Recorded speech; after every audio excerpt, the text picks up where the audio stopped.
there, BookTube! Welcome back to my channel, and today I'm here with a completely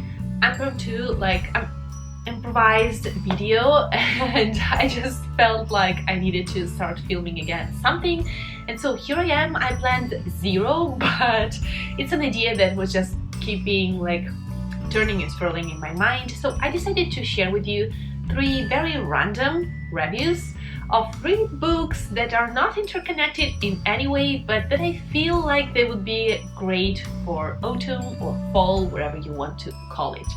So let's start with the first one, and this is a book that I'm not even sure that I can give a full review since I'm still missing the last 50 pages, but it seems like perfect for autumn, and I will explain you why.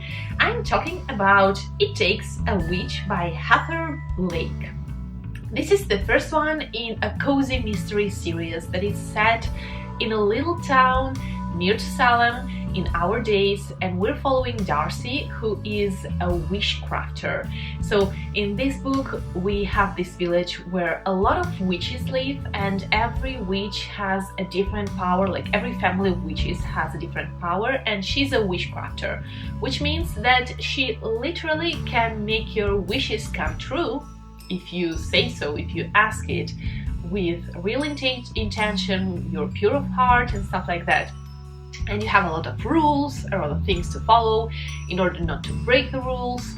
And this is a cozy mystery, so of course it's perfect to curl up in a blanket and just read it. It's not scary in any way. It has some cozy vibes, a little village, very quirky characters. Now my nose is all red because allergy is killing me this season for whatever reason. But yeah, quirky characters, for example Stars Hall, kinda quirky if you know Gilmore Girls and things like that. So this is a simple, a quick read. This is not the best cozy mystery out there. It's just one that I had. It has witches, so I thought that it would be perfect for the season. It is not set in autumn. This one is set actually in summer, but still I think that murder mystery is always good for autumn. I'm not the kind of reader that usually tries to guess who's the murderer or what's the mystery behind. I like to go with the flow and discover everything together with the character, so I don't know if it's too easy to understand who's the murderer in this case. And the writing isn't exceptional. For example, each and every chapter ends on a cliffhanger and it doesn't make sense after a little bit, but it's not bad. It's easy. It's a must paperback, so I mean, usually it gives you an idea of the content, but it's still a fun time and a light read in between other things. So I'm enjoying it. Currently I missed the last 50 pages, so maybe between today and tomorrow I will be able to finish it. It's 300 pages overall. So this is my first autumn, let's say, recommendation for the period, just because I'm reading it right now, no other reason whatsoever. So this one is a cozy mystery. Then I have a very light fantasy recommendation, and this one has been around BookTube for some years at this point, so you won't be surprised. It's An Enchantment of Ravens. And this is a light fantasy, and I say light fantasy because there is magic, and it's fairy magic, but it's not an epic fantasy with a very complicated magical system with rules within rules. It's very easy to follow. You can just read it as a fairy tale pretty much. And this one, first of all, the cover is completely autumnal, and that's already for starters.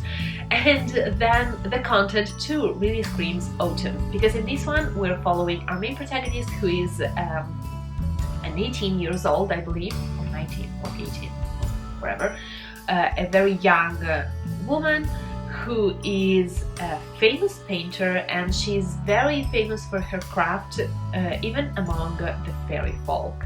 And one day she ends up meeting the fairy prince of autumn, so again perfect for the season, and she paints him except that when the painting is delivered, something very bad happens and she ends up being brought to the fairy world with the accusation of painting human sorrow in the prince's eyes. And fairy folk and humans live in these two worlds that are near to each other, but some aspects cannot mix well together, like for example human emotions and fairy folk, or craft and fairy folk, because in this reality fairy folk cannot create or craft anything, like they cannot sew or cook or paint or write, anything like that. That's only a human capability. So we have this kind of aspect, and this is a beautiful book to read in autumn, because being here an autumn prince, we're following him and we really see a lot of autumn-like sceneries, plus we have a bit of like descriptions that are very lush and beautiful and very visual, since we have a painter as our main protagonist, so it's an added value. The book in itself is not very long, it's easy to read or to listen to. I listened to it as an audiobook, and you have to be in for the romance because it's kind of the main part of the book, and for the majority of the book you follow just two characters. So if you're in for multiple characters and an adventure that just blows your mind, this is not something that will satisfy your taste.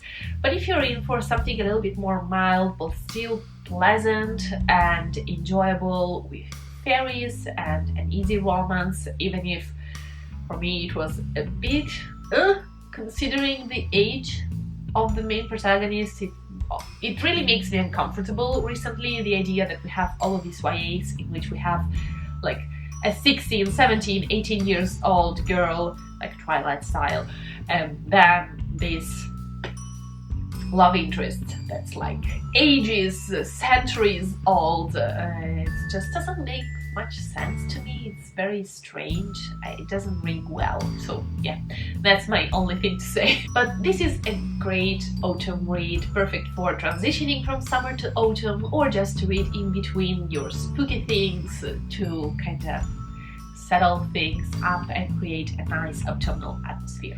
And my third autumnal recommendation is actually spooky and creepy in this case, and it's a fantasy, but more like a bit of a horror side of fantasy, even if it's considered YA. I would never read this book to children, first of all, like nope. And it's The Call. The Call is a book that has a sequel, but I decided to stop at the first one because I believe that it works well as a standalone, plus I read the reviews for the second one and the content of the second one, and I wasn't in for it. So I decided to consider it a standalone, but it's my personal preference if you want to go on with the second book too. And the first one is The Call, the second one is The Invasion, and this book is set in Ireland. And in a reality in which human beings at a certain point of history kind of pushed back fairy folk and they imprisoned them in this different reality called the Grey Land.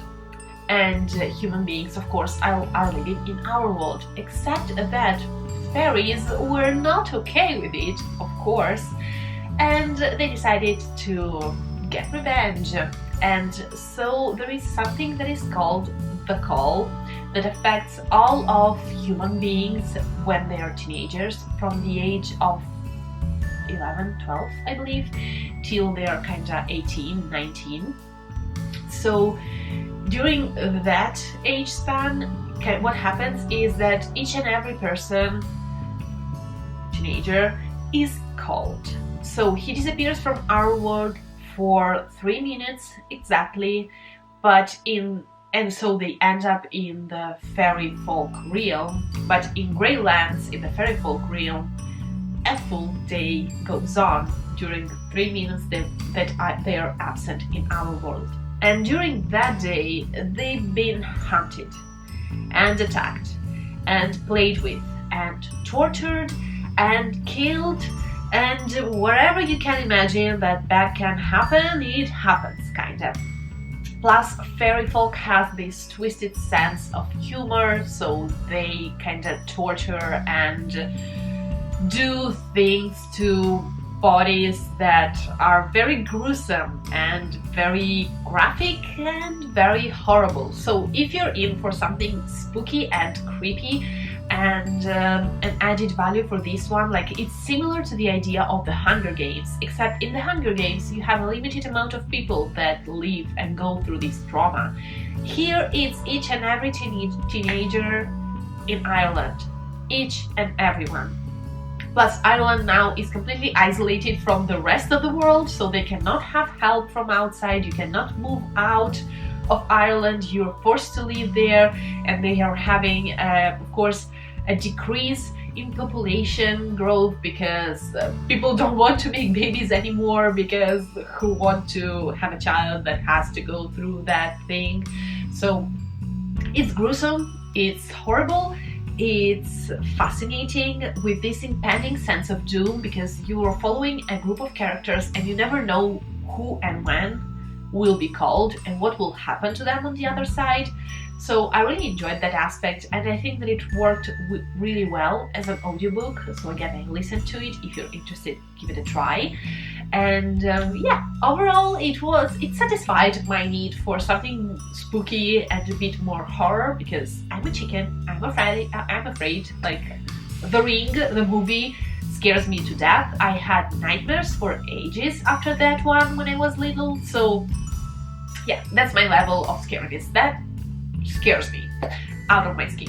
So I don't like scary things, but this one was kind of okay, even as some of the images that the author kind of puts in front of you are gruesome and horrible to imagine. But yeah, this is my third recommendation for a fall read if you want to give it a try if you've not read it yet. If you've read one of these books or you're interested into it, write me down below so that we may chat about it a little bit. And yeah, I think that this was it for this video. I will go and try not to suffocate because of allergy. Yeah, that's fun. Thank you so much for watching, and I will see you very, very soon next time. Bye! Ciao!